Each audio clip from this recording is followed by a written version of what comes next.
Everybody, welcome to What He Said with Kevin Walker. Of course, I am Kevin Walker.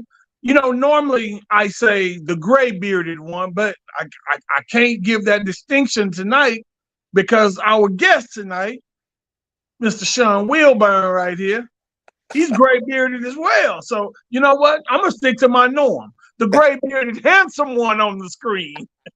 It's Kevin Walker. What's up, my brother Sean? How you doing, man? Oh man, I'm good. Just unwinded after a long day of work, but it's all good.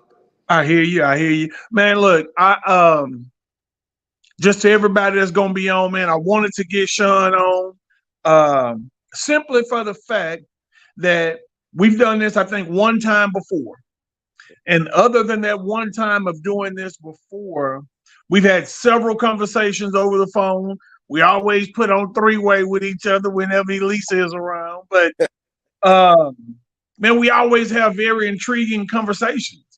And I've always enjoyed the conversation. So I was like, man, look, as soon as we get the opportunity, as soon as your schedule is free and we can do it, man, let's come on and let's chop it up live for everybody.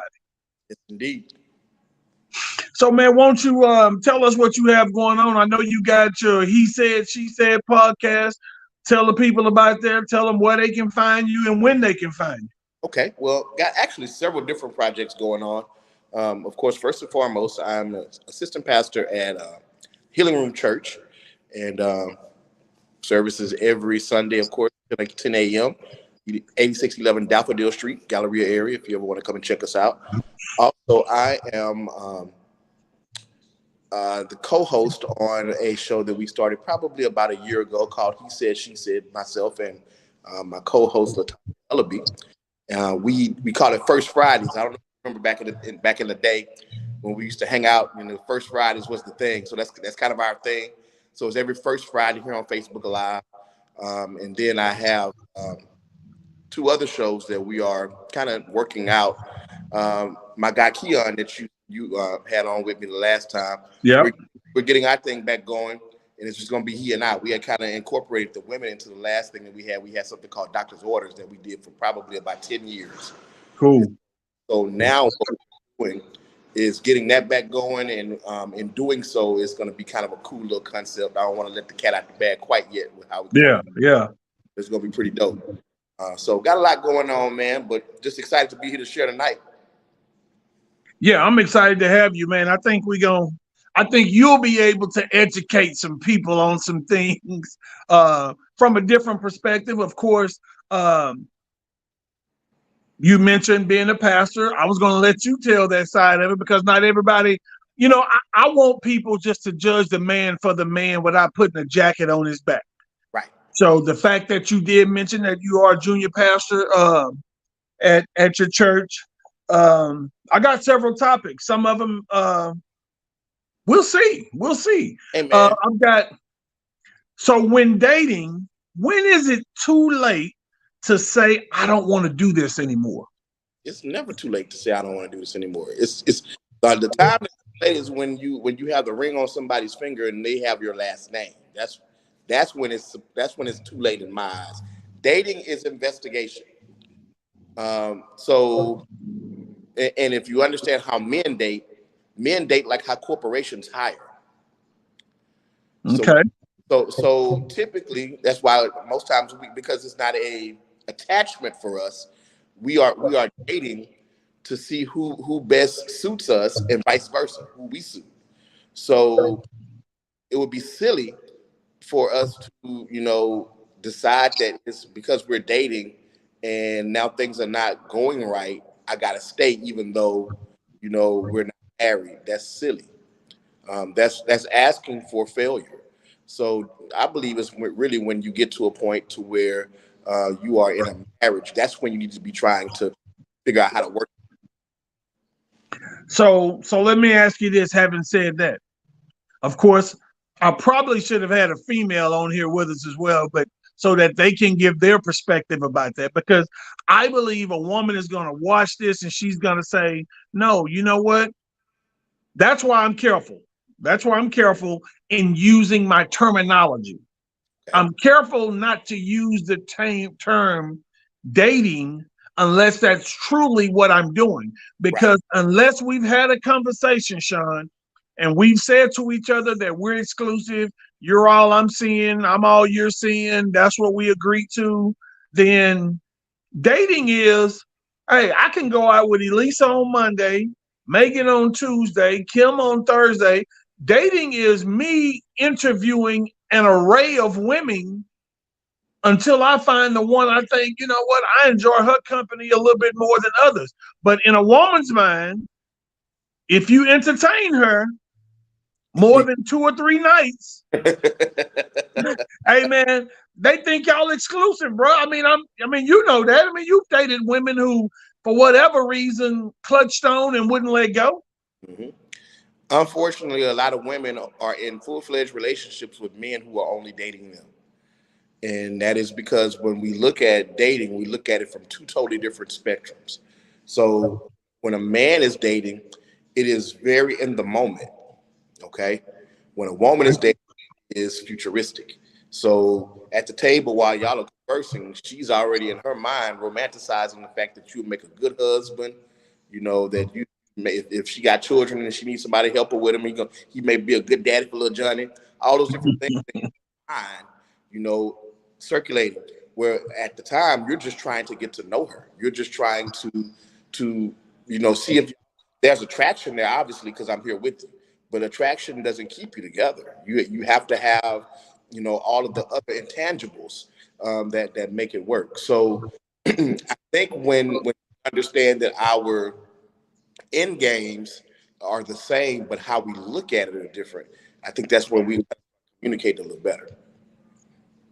Yeah, so I've done this thing, man. I've said, because at 54 years old, here I am, Sean. I'm 54. I'm in decent health. I'm into year 26 on my job. I've been married before for 22 years, divorced. I've got a home of my own now. Like, I'm not trying to disturb my peace. Right. And the reason why I use disturb the peace term is because I'm not playing sexual games with women bodies to where I'm running a different chick in and out the door every night. Now, I tell people this all the time. At 54 years old, even right now, if I wanted to, I could sleep with a different woman every night. That's how they in your inbox. That's how they come in. That's how they, saying these little bogus hellos every morning. I mean, I could, if I wanted to play that game. But I've said here on my podcast, I've said it publicly to people in conversations, I'm at a point in my life to where, number one, I'm not going to be anybody's boyfriend. Now, we can date, we can go have a good time, we can hang out. What I'm looking for, and I want to be clear, I'm looking for a wife, brother. I'm dating with a purpose. For sure. I truly am. I'm dating with a purpose. And a purpose, I'm sorry. Go ahead. Now, a purpose for me may not be a purpose for her. Correct. Because a purpose for me, I've led for 54 years, Sean. I've led through my love and through my understanding and through my relationships as a man, being a stud athlete, having any woman I want on a college campus at Texas Tech. I've led everything I've ever done with the opposite sex. I've led that with my penis. And here I am alone at 54, brother. So what has that gotten me? Right. What has that gotten me? Right. So if a woman can't see where I'm trying to come from or understand the methodology of my thinking at 54, maybe she ain't the one. Mm-hmm. Agreed. Totally agree, man. You know, I think the thing that I was on somebody else's podcast and we were having this almost identical conversation. It was a lady, and she was like, why do men play games when it comes to dating and blah, blah, blah, blah, blah. And I was like, no, it's not that we play games. It's that expectations in the initial part are different. It's not that we don't date with a purpose, because a man, I notice the operative word there is man. A man is not going to do that. A man is going to know exactly where he stands, what he wants, what he's after. But at the end of the day, it doesn't necessarily mean just because we are dating that things are going to work out. Sometimes they just don't, and it's okay.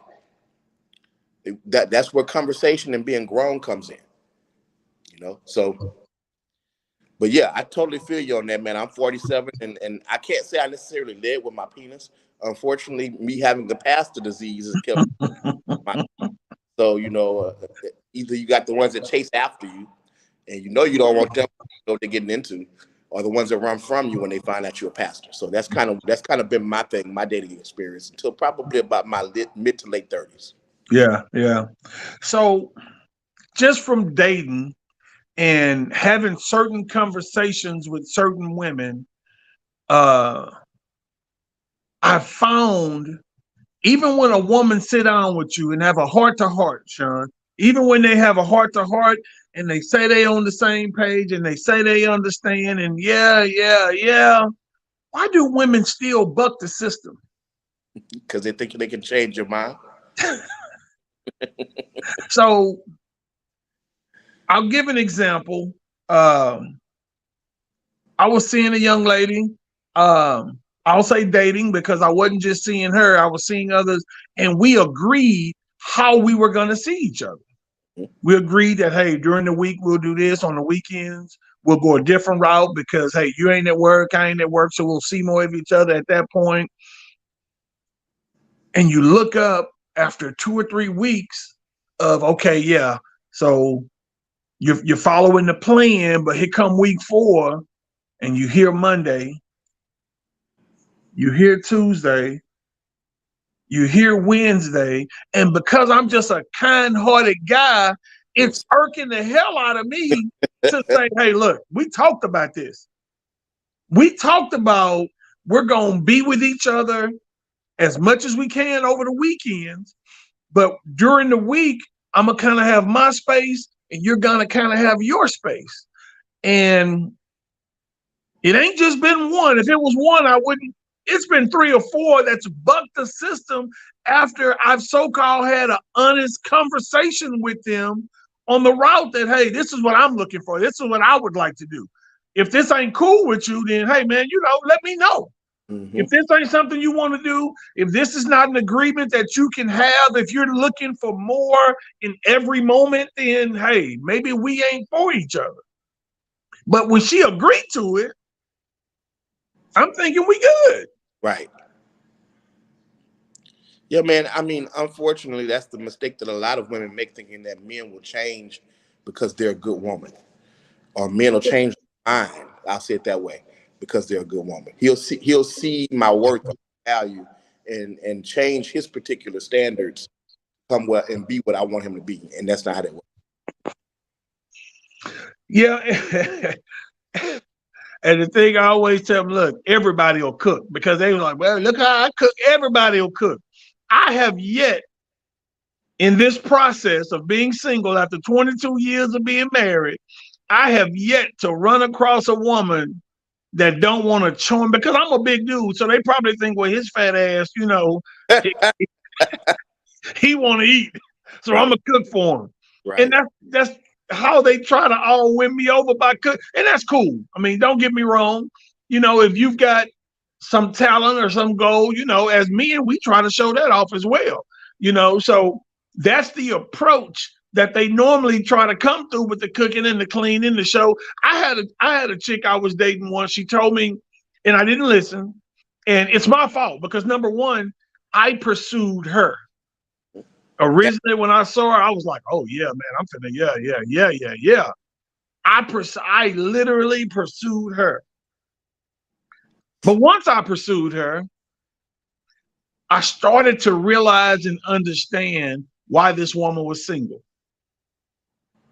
Some of the requirements that she verbalized, and she was honest about what she wanted and what she was looking. And I'm like, this woman told me, and I'm not going to say her name, but this woman told me, she said, when she was married, her and her husband took a bath together every night. That was a requirement that she had in the wedding, that they took in the marriage, that they took a bath together every night. I said, so he didn't shower first, and then y'all we drew bath water, and we I'm like, so you don't think that was kind of gross? That's nasty. Like for a man to be sweaty and musty all day long and hop into a bed. And she thought it was the right thing to say or do. Like, I'm like, you gotta be out of your mind as a woman with a wound to allow a man musty in there. Cause I work outside. I work with my hands for a living.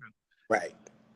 I don't know that I want to hop in a bathtub with my woman to take a bath every night, Sean. I just don't. I mean, I'm like you. I got to take a shower first or something. I'm not going to feel right. Yeah. Yeah. So then I had a conversation. I'm sorry, go ahead. I said, I don't work with my hands, and I'm not the same way. So, man, that's crazy. So then I had a conversation a couple of weeks ago with a young lady here on the show, and somehow we got on women. My comment was that women are natural nurturers, that it is just an innate ability that I can't explain. It's something God gave to them. And she argued the point that there's nothing natural about her being a nurturer as a woman. I'm like, so you think that's a learned behavior? You think you learn to care for a child? You think, and I'm like, go ahead. I see you itching at the crawl. Go ahead. What we play with when we kids. Watch this. A boy got a dump truck. He rolling it back and forth. He got some type of action figure he playing with. What do girls play with? Dolls. Yeah. They're taking care of a baby. It's already kind of ingrained in them. So what a lot of women don't understand about their connection to us. The nurture we have is what becomes the engine to the vision, because it's the nest building capacity that you have as a nurturer that makes a man's vision go. It takes him to the next level, because there are certain things we don't know. You're the father of sons, right? Do your sons have natural drive? Yeah, they do. They do. That's rare, because most times that has to be instilled. Yeah, no, mine. Well, I can tell you this: when we've had conversations, my oldest son is in the Air Force.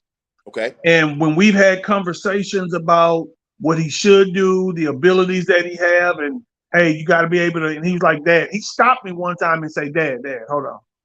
I had the perfect example of you and a father. Right. So maybe the examples I set and the groundwork I laid. So I take that back to say it's natural, but I did instill a work ethic in my boys. You know that nothing's gonna be free and nothing's gonna be easy. You deal with youth all the time, just like I deal with them every day too. Mm-hmm. I tell immediately when a boy doesn't have a father in his life by how his work ethic is. Yeah, yeah. Because a boy has to have that instilled into him to become the man that he needs to be. Okay, so I said that to say that when you're dealing with men and women, here's the problem, especially in our culture. The whole idea of toxic masculinity and wanting to take, different type of roles that are traditional, because it seems, what word am I looking for? Like we're trying to hinder women or keep them where behind us, and that's not the case. God made things work for a certain reason, a certain way, so they can function together. And so with a boy does not have that innate drive. But guess what? Guess who does? Most times women have that, because that's part of their nest building capacity. That's part of their nurture. So think about it, man. When we were young, right? You wasn't going to till that girl told you, boy, you wrinkled. Yeah, yeah. Put on no deodorant. You might not have took a bath in your adolescent days, because that's not something we thought about doing, because we were all about the action. Right? It was the woman who came with the nurture piece to kind of help smooth those things that are roughing us. And so I think a lot of times, because we're so busy trying to fight one another, or think that it's a fight, because I believe it's been kind of pitted to be that way on purpose by design, to break up our families. But if we really understood how we need each other, and there's nothing wrong with you, that's power in that. Yeah. Yeah. So when we talk about laying a foundation as black men and as fathers. Of course, that leads directly from our relationships that we have with the women we love, the women we date, the wives in our lives. Um, is it possible? Because I've heard this term so many times. Is it possible to have a godly argument? The Bible says, "Be angry, but sin not." You know, there are going to be times that some things are going to rub you the wrong way, and that's okay. But you, and I know my grandparents told me this. My grandparents were married for 70 years. Okay, that's my example of a healthy marriage that I had a chance to see. Mm-hmm. And 70? 70. Wow. Okay. And if you count how long they dated, it would be about 75 years they were together as a whole. But nonetheless, my grandfather said this: "I've never gone in angry at my wife. We're gonna talk about it. We're gonna get an understanding. It may get heated, but what we're doing is we're going to go to bed calm." So yeah, you can have a godly argument. You're not gonna always agree. That's the whole point. And when you start getting into marriage, that's the whole point of marriage, two becoming one. That's not easy. Sometimes you got to force it a little bit. Mm-hmm. Mm-hmm. Both got our wheels, and so those wheels got to break. So, so just being in the date game, the way the date game is now, and we always use the term, "If I would have known back then what I know now." We always use that term. So, what would be the advice Sean Wilburn now at 47 would give Sean Wilburn at 21 that would be earth shattering? 2 words. Yes, sir. Nigga, run.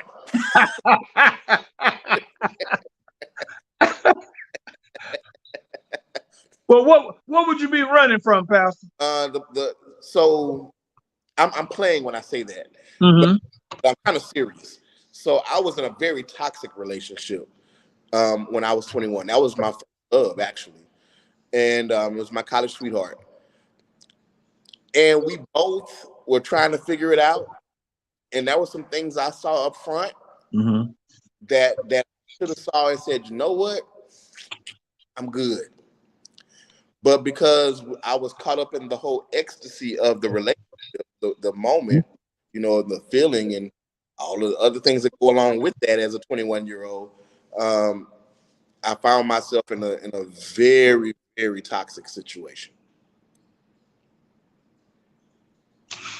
So I said, and I'll go back to it from a sexual perspective. For me, at 21, being on a college campus at Texas Tech, being highly recruited out of high school, being blessed to be able to play college football, and don the helmet of a Red Raider was a true blessing in my life.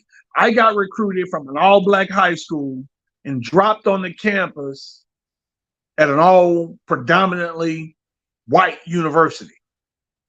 The only African Americans walking around or walking across that campus either worked in the kitchen, and I ain't trying to be funny, they either worked in the kitchen on campus or they played a sport on campus. And the one thing I didn't ever want my boys to have to deal with when they matured and got older is not having been diversified enough culturally so that they would know how to deal with other races, because I didn't. Mm-hmm. I had white women that loved me, that I didn't know how to sit on the phone and have a conversation with a white girl. I didn't, because I never, I'm at Sterling. We in the dead end. We DEA, we screwed up click for life.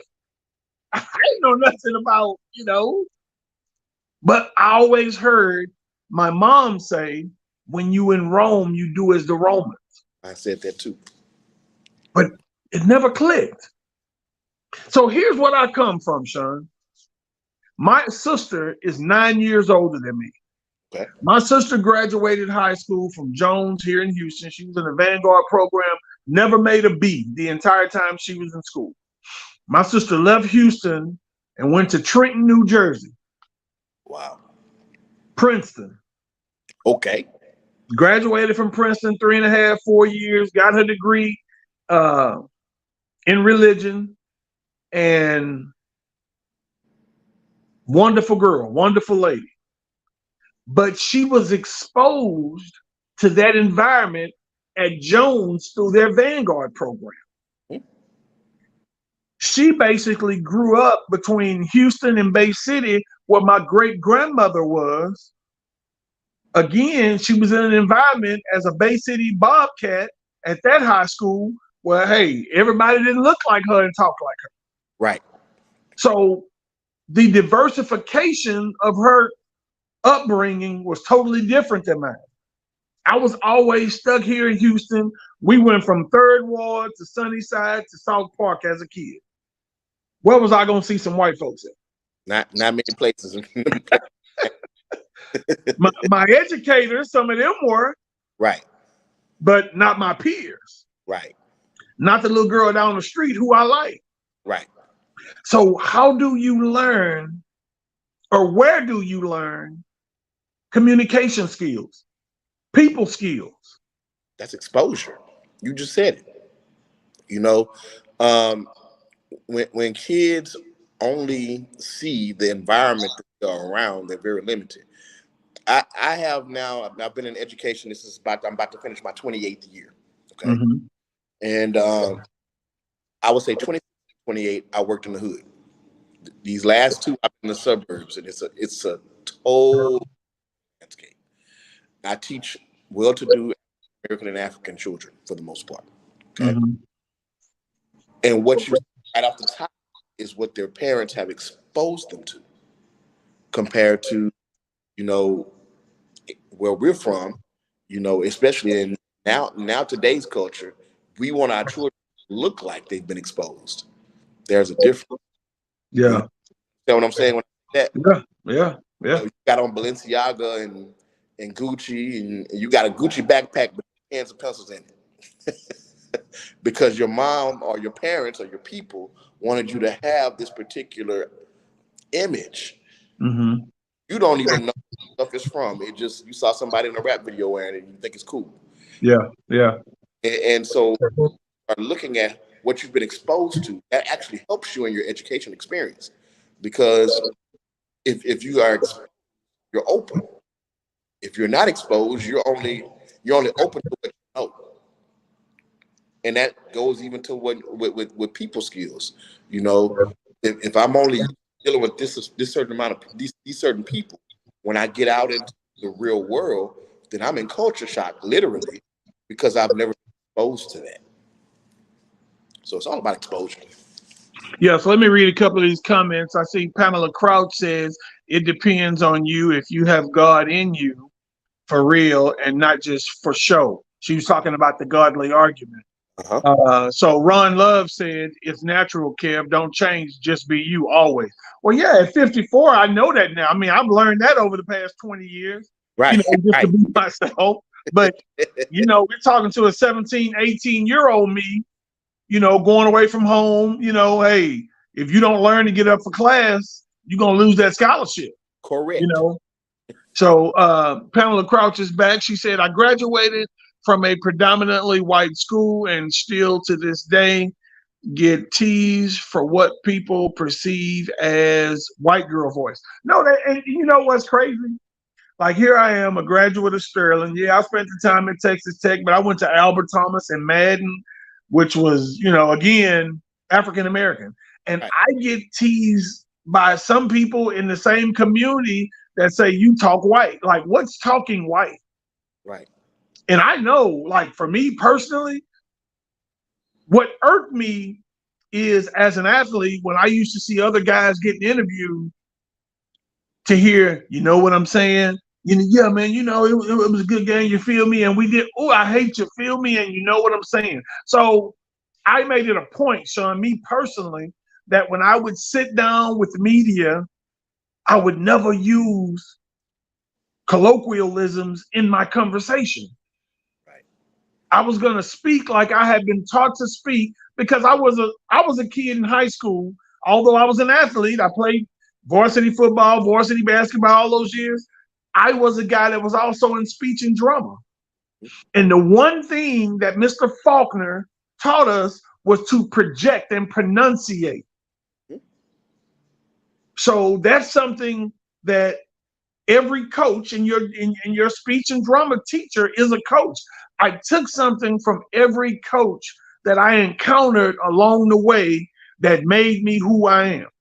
Correct. I can remember my first high school football coach, a guy named Aaron Walker. He was an older, old school cat. Coach Walker used to get us in the rooms every day before practice in the 9th grade and tell us stories. The one story that resonated with me up until right now at 54 years old is he said it was a dog laying by the railroad track. He was lying there so long he fell asleep and his tail wagged up onto the tracks. He was in such a deep sleep, he didn't hear the train roaring down the track.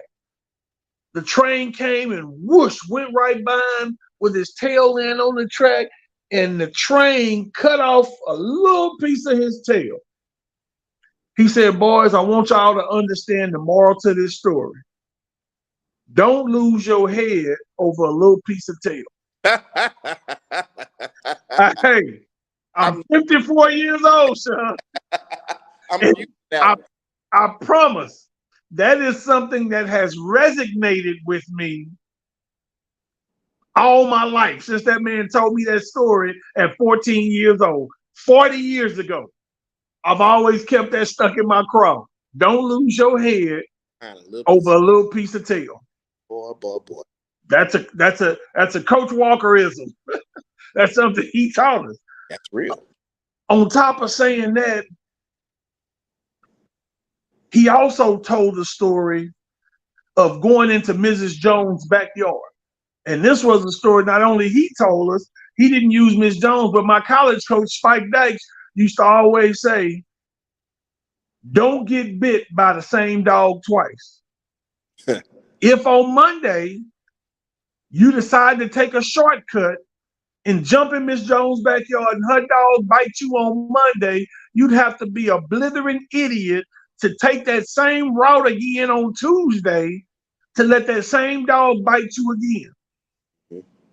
And he say, so he would tell us that story, wait 3 or 4 days, and ask, have the same dog bit y'all yet? We was like, well, Coach, what you mean? So some of the people you hang around with ain't good for you. They do stupid stuff. They say stupid stuff. Are you continuing to hang in that same crowd instead of making yourself better, hanging around people that's going to challenge you, getting up a little earlier so you don't have to take that shortcut, and you starting your own path and allowing people to follow you instead of you following somebody? Some people are going to lead themselves right into the penitentiary. Mm-hmm. And I've had friends who went that route. At the time, at 14, I didn't appreciate that conversation, Sean. Mm-hmm. But at 54, I listened and I appreciated that conversation. Mm-hmm. Don't keep going through Miss Jones' backyard to let her dog bite you in the butt. Yes, indeed. Don't let the same dog bite you twice. Don't do it. So it's just, sometimes some of the smaller things in life that are intriguing. And, my mom was a fabulous woman. I hear you referring to your mom all the time in conversations. So I'm going to ask you this question. Would you truly want to date a woman like your mom? Absolutely. Matter of fact, I will tell you now, everybody has a type, right? Mm-hmm, mm-hmm. So my type is typically very polished because my mom was very polished. I had a very high admiration for my mother and how she carried herself and how she professionally handled herself. She was an educator for 40 years. Mm-hmm. You know, I watched her do as a woman. You know, hands down, everybody think their mama's the bomb, but my mama was the bomb diggity. So yes, Yeah. yes, absolutely. So I see Miss Crow. I'm gonna go back and read a couple of these comments here. Elisa said, Elisa Denise, don't let, oh, she is coming now. What we said, don't let the same dog bite you twice. Pamela Crouch said, my big mama used to tell us, check your circle for snakes daily. Ron Love said, peace and blessings to your mom's memory. Chris Reedy said, my mama, hell no. Ask my son, he'll say yes. So she said she wouldn't date a woman like her mom, but her son would say he'll date a woman like her. Okay. I don't know how true that is. All right, but if she say so, who am I to disagree? So with he said, she said, let's talk about he said, she said for a moment. Okay. What's the long-term goal and the purpose, or do you guys have y'all sat down and even talked about what y'all want to achieve with the podcast? Yeah, the whole purpose initially, we were going the route last year when we started it of the whole relationship thing. Thus the show title, she said. But both of us have a passion for Black excellence. So the things that we talk about are community things. And what happens, part of that is relationship, because that is what I feel the devil is attacking in our community to keep us from building strong, which builds strong community. So the whole point of it is really just to talk about issues that's facing our community, facing us as people that are in mid-age, that are trying to navigate through the paths of life. And so some days it may be us talking about relationships. Other days I didn't catch this show, but the last time we talked, we were talking about school and, you know, how things have changed, and, you know, the things that as a community help our children learn in this particular environment, you know. So those are the type of things that we typically talk about. So as a whole, not in general, but as a whole, do you believe that we as Black men still trust God? And I'm not talking about Pastor Sean. No, I hear you. As a whole, absolutely, I don't, and I think it's partly because of our generation. So, Generation X, which is the generation you and I belong to, we're known as the anti-institution generation. Okay, so anything that was institutionalized, we X'd out. Marriage, school, government, church. Okay, because we feel like, now here is the problem. It was faulty, but if you're not part of the solution, you're part of the problem. So there's some solution-based things that happen there to move those things, including our belief system as it comes to God and the things that we see. Because unfortunately, the problem is not that God changed, it's that we changed. You know, so in dealing with how to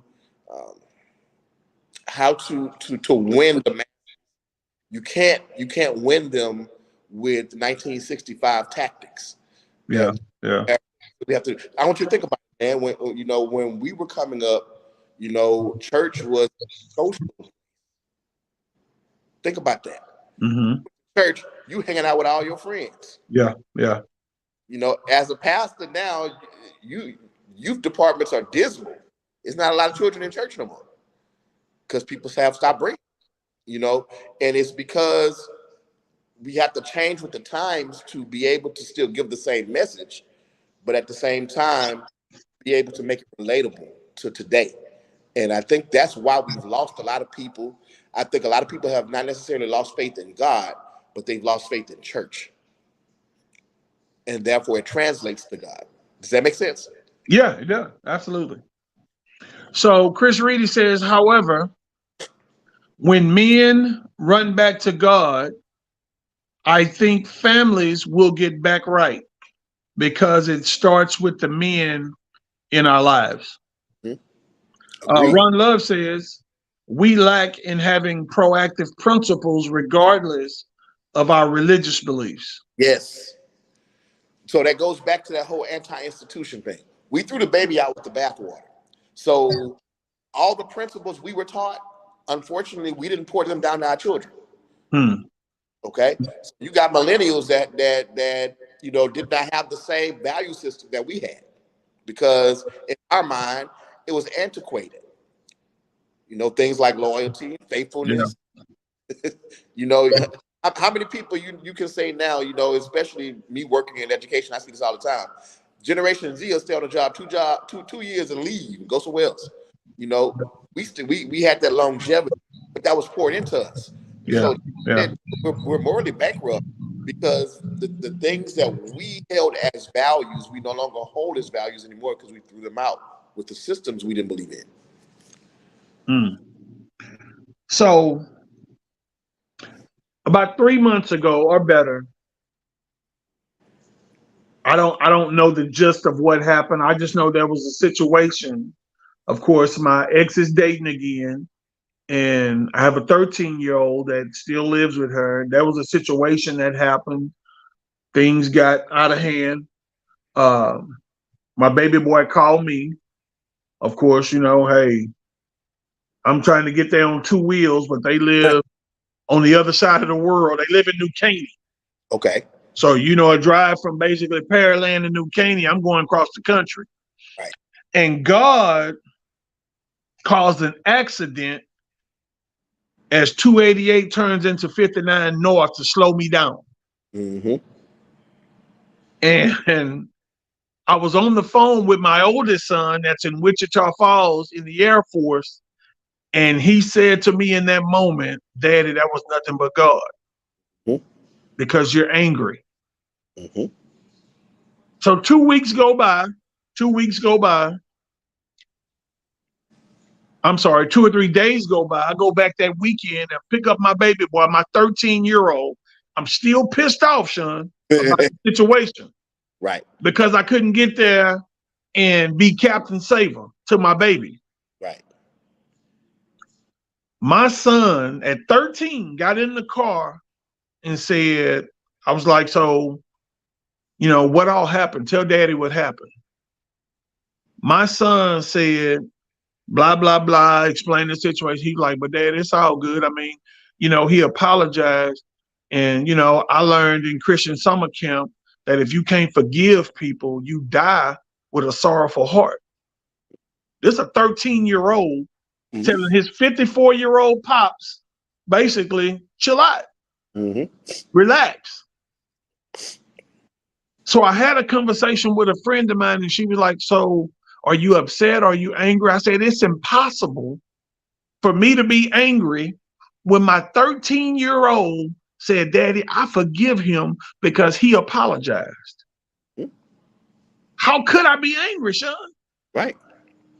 But my point is the value system that we have to still raise our kids with can sometimes come back and be a blessing even to us in situations. Because regardless of us knowing better, and my grown ass know better, we can sometimes let our emotions still get the best of us in moments. Because as a man, I'm a protector. Correct. And how dare you put me in a situation to where I can't defend my baby? This is my baby boy. This the last pea in the pot. Mm-hmm. But for him to say to me, I forgive him, man, I felt that big. Mm-hmm. Because here I am 3-4 days later, still angry. And my 13-year-old is saying, I forgive him. Mm-hmm. And it's amazing because this past summer, we said, hey, do you want to go spend some time with your brother in Wichita Falls? You can stay with him for the summer. You can go do this. You can go do that. And he was like, no, I want to go to the Christian camp with my friend around the corner. I'm like, what Christian camp, son? Explain. Well, they have a retreat and they pray every day. And this is a 13-year-old telling me about his summer plans. Mm-hmm. So I talked to his mom about it. I'm like, do you know these people? She was like, no, I think the dad's a pastor and yada, yada, yada. But still, you turning your kids over to people you don't 100% know in that manner. Even from that perspective, my 13-year-old baby came home and said, I've been reborn in Christ and I've decided to give Christ. It's the thing. Hey, God is my witness. This is a true story. I wish I could have him on there. I've been reborn in Christ and I want to live my life for Christ. This is what a 13-year-old. Now, Sean, my son was at Black Middle School. His mom transferred him to a brand new school in New Caney where they moved to. He don't know nobody. He didn't want to make the move. He didn't want to go. So he's playing football. First game of the season. Again, God is my witness. I wouldn't lie on my baby. I get to the game a few minutes late because the young lady who wants to go with me, she late getting to my house, and that's a whole nother story. That'll never happen again. So when we get there, I said, oh, that's my baby right there running the ball. So he's running. He's like, oh, there he's going again. There he is. Ocho, touchdown. Kevin Landon Walker Jr. Touchdown. Landon Walker. Touchdown. Landon Walker. So I'm like, and she's on there, so she can verify that she put the angry faces up. But she can verify that I'm not lying. When we got there, he was running a touchdown, and they said this is his second or third touchdown on the day. They can't stop him, and he also got a pick six and ran it back. I think he had 4 or 5 touchdowns in the first game of the season. So when the game was over and I talked to him, I was like, son, how you feel about, you still want to go back to your old school? I'm kind of messing with him, and he was like, no, I'm good. God put me in this moment to do what I did today. Hey, man, you talking about felt that big? One thing that I can say, my grandmother, my mother, and the whole tribe did was instill Jesus. They instilled Jesus in us from the word say go. My grandmother, every day in the summertime, every day, Sean, like clockwork. I grew up best friends with some of the biggest drug dealers in Houston. And for the people who know where I grew up at, they can verify that, yes, some of the biggest drug dealers in Houston was right next door. Mm-hmm.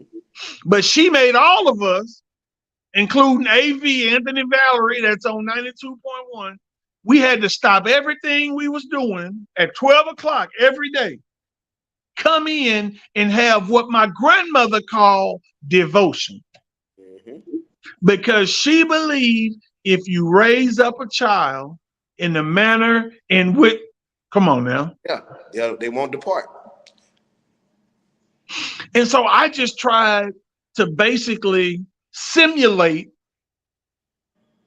the foundation that had already been laid for my kids. Now, of course, we're talking about a totally different day and age. But I had my 22-year-old saying, Daddy, you were the perfect example. And I have my 13-year-old talking about forgiveness and what God has blessed him to do and blessed him with. So I said that to say to Black men that's on here, that's listening, man, we can't part from our foundations just because everybody else around us is going crazy.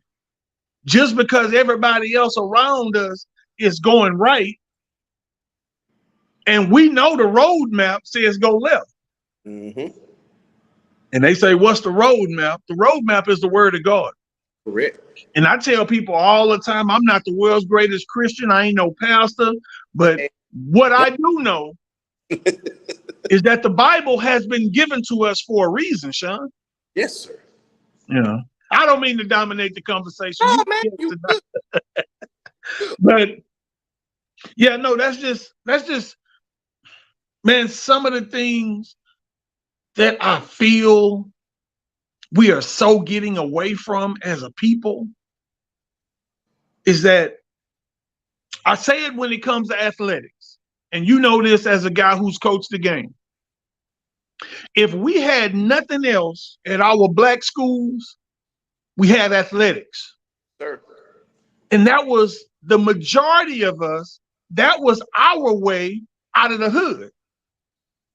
We wasn't the smartest, and we didn't have the doors that were open for us by our parents. We had to do the door opening. Sir. And so athletics was that road to a better tomorrow.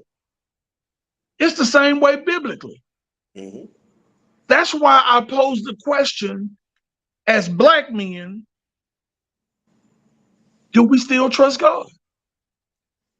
So I'll even bring this in, right? And I heard Coach Prime say this. He said, "Man, it's a different generation when you talk about athletics, because I played football because I loved it. Mm-hmm. That was me. I probably should have played baseball because I was better at it. Not that I was bad at football, I was good at it. I started 2 years started. So I didn't go with baseball because football was my love. It wasn't, I just kind of liked it. I loved it. Okay. Now, in today's culture, everything is for a like. It's not because I love it or like it. I'm playing it because, or I got this uniform on because I want to post it on social media and let somebody like it. Same thing happens with all of our relationships, whether they be spiritual or even platonic or natural. Okay. Everything to put on a show to show somebody, hey, look what I'm doing, so they can like it. And there is no genuine love. That's what's missing, you know? So I do everything I do as a believer because I love God, okay? Why do I love him? I love him because you can question the Bible all day long, but you cannot question the fact that he's healed my body. You can't question. There was times that I didn't know how my bills were going to get paid, but they got paid. That, you know, when I brought things to him, he handled them for me, or gave me the path or showed me the way to be able to get out of it. Okay, so when you start talking about relationship, I think that's where we miss it when it comes to our trust with God, because a lot of us don't necessarily share. I won't say a lot. Some of us don't necessarily share with our children the struggles and how God brought us out of this, brought us out of that. You know, I was my papa. I mean, that's pretty much who my father was. My grandfather passed away when he was 91, right?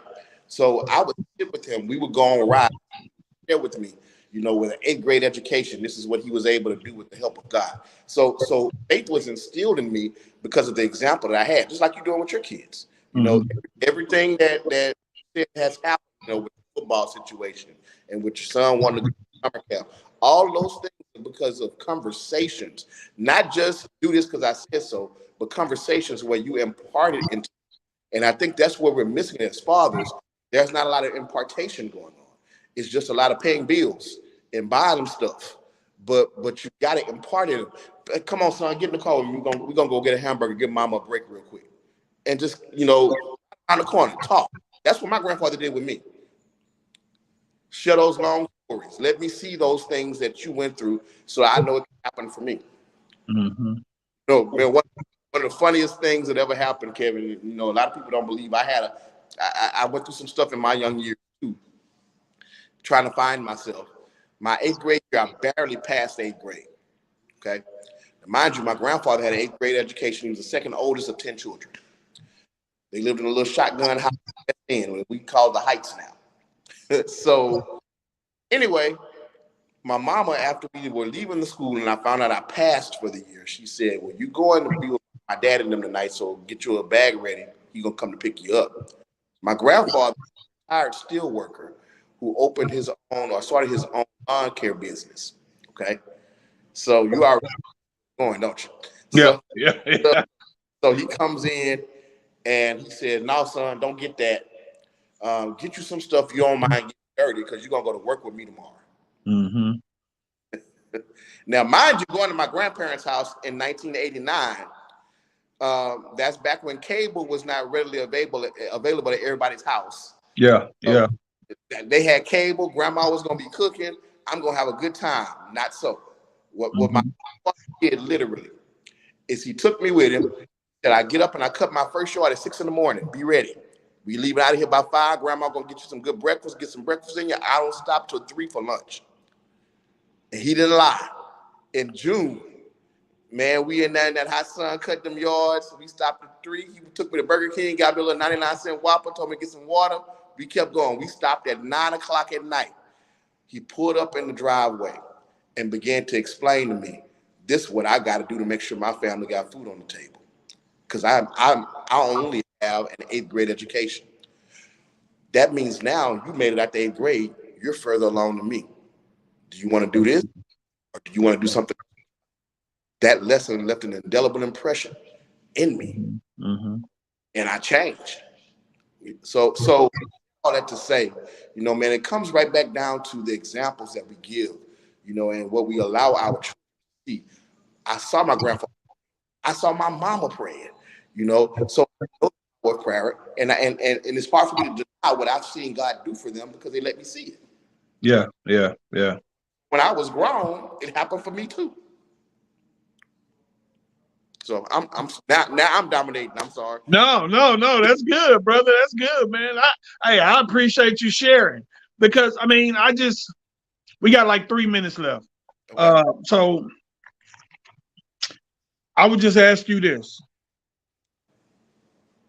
If you could put your finger on one thing to change in the African American community only, and we're going to close the show with this, being in education, being a coach, being a mentor, and being a pastor, if you could put your finger on one thing in the African American community to change, what would it be? Our values, what we value. Principles should be over prosperity. Because Wow. the principles will bring you to prosperity. But if we're chasing the bag, we're just chasing the money because we want the look. Our values, a lot of times, even those of us that got a little something, our values most times are in the wrong place.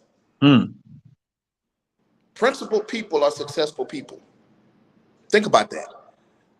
The guys that are millionaires, they have a routine that they do. Every morning they do a certain thing. They feed their minds a certain thing, because it's what they value. And if I could change anything or put my finger on anything for us to change. Yeah, the one thing I always said, if I could put my finger on, and Chris Reedy just nailed it, the one thing I would put my finger on and try and change would be the black man in the community. If I could change anything, I would change the heart and the respect, because I just don't feel as though, and you nailed it with the principles, I just feel like the perspective, because I always go back to that word perspective, the perspective of the black man in the community is so thrown off. Yes. And I'm not, of course, saying all, but man, when I hear some of the people that are even in roles of leadership in our community, and I'm not talking about the pastors, I'm not talking about the school teachers, I'm talking about the little league football coach. Because what they've got to understand is that little Johnny is probably coming from a resident where nobody in there looks like you look. So when you come with your pants sagging off your butt to football practice, you're the mentor. Right. So how can mama fuss at little Johnny about wearing a belt and tucking his shirt in and being presentable, about getting a haircut, about just your grooming, brushing your teeth, making sure you in order, when the mentor is showing up in front of the mentee looking a hot mess? So I just think the perspective and the mindset of the black man needs to be changed. So for me, that would be the one thing for me that I would put my finger on, the black man in the African American community. Yes, sir. So, hey, guys, thank y'all. This has been What He Said with Kevin Walker. This is my man right here. This is Dr. Pastor Sean Wilburn. Sean, thank you so very much for joining us tonight, brother. We'll definitely do it again, and maybe we'll get Elisa on here with us next time, or even Keon, man, so we can, get some different perspectives on things. Women always have a way of a totally different angle that we probably never even thought about tonight. But she got to get her internet game up, Doc. Her internet game, man. Hey, man, thank you again for being on the show with us tonight, brother. I appreciate you. I love you. Thank you for your perspective. Yes, sir. This has been What He Said with Kevin Walker. Peace.